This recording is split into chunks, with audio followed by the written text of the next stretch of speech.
Informasi pertama kami kali ini sehubungan dengan penanganan perkara pembunuhan berencana terhadap Yosua Huta Barat. Saudara, usai menyidangkan terdakwa Riki Rizal, majelis hakim yang dipimpin Hakim Wahyu Iman Santoso mendatangi dua rumah Verdi Sambo yang menjadi tempat kejadian perkara pembunuhan Yosua.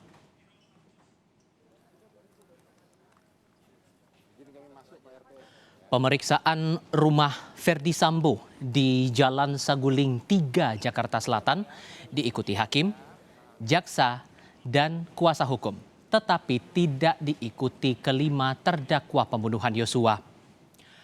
Pemeriksaan di rumah yang diduga menjadi lokasi perencanaan pembunuhan Yosua ini berlangsung tertutup.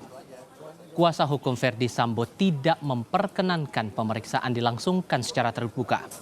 Ketua Majelis Hakim Wahyu Iman Santosa menyebut pemeriksaan rumah Verdi Sambo menjadi bagian dari agenda sidang pembunuhan Yosua. Dengan ini sidang saya nyatakan dibuka dan terbuka untuk umum. Mohon maaf yang saya izinkan mungkin karena rame, untuk rekan-rekan media hanya 2 orang ya dari TV Pool. Silakan. Ya. Untuk medianya dari mana? Ini dari TV Pool.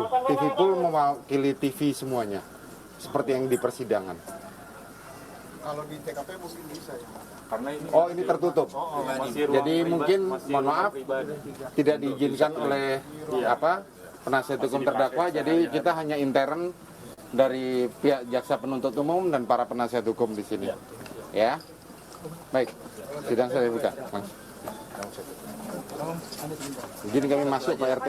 Ya.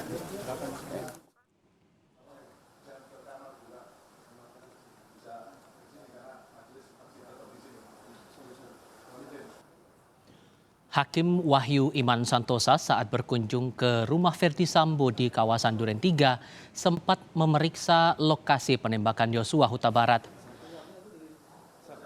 Hakim juga melihat sejumlah ruangan termasuk kamar Putri Chandrawati. Jaksa juga terlihat menjelaskan kondisi lokasi.